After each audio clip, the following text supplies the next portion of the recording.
ছাত্ৰ-ছাত্ৰীসকল তোমালোক সকলোকে মোৰ চেনেলটোলৈ স্বাগতম জনাইছোঁ। আজি নতুন দুটা শব্দ লৈ তোমালোকৰ মাজত উপস্থিত হৈছোঁ, মাছ আৰু মেনি।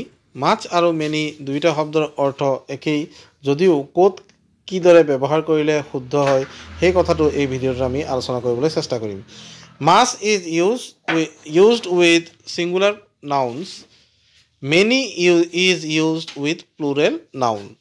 মাছ সদায় একবচনৰ সৈতে একবচন বিশেষ্য পদৰ সৈতে ব্যৱহাৰ হয় আৰু মেনি সদায় বহুবচন বিশেষ্য পদৰ সৈতে ব্যৱহাৰ হয়। অৰ্থাৎ যিবোৰ নাউন সিঙ্গুলাৰ সেইবোৰৰ লগত মাছ বহিব আৰু যিবোৰ নাউন প্লুৰেল সেইবোৰৰ লগত মেনি ইউজ কৰা হয়। There aren't many people who can afford cars. People এই ৱৰ্ডটো হ'ল বহুবচন, গতিকে তাৰ লগত কি বহিছে? মেনি তাৰ আগফালে বহিছে।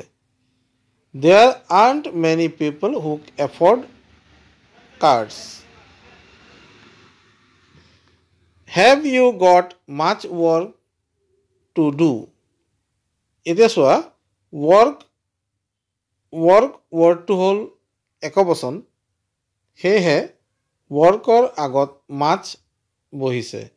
Much and many are mostly used in questions and negative sentences. They are unusual in affirmative clause except after words like as, so and to.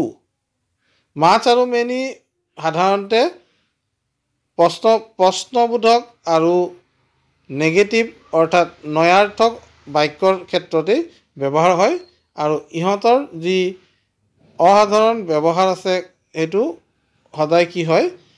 As, so আৰু to এই শব্দবোৰৰ দৰেই এফাৰ্মেটিভ অৰ্থাৎ বৰ্ণনামূলক বাক্যত ব্যৱহাৰ হয়। She has got lots of friends.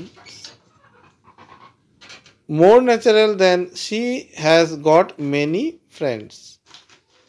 এতিয়া চোৱা বাক্য দুটা, she has got lots of friends, ইয়াত কিন্তু যদি চাবলৈ যোৱা তেতিয়া দেখা পাবা she has got many friends একে ধৰণৰ অৰ্থই বুজাইছে, কিন্তু many ইউজ হোৱা নাই, lots of friends হে ইউজ হৈছে।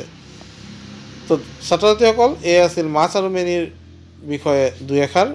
আশা কৰোঁ তোমালোকে ধৰিব পাৰিছা ক'ত ইয়াক সঠিককৈ ব্যৱহাৰ কৰিব পাৰি। ধন্যবাদ।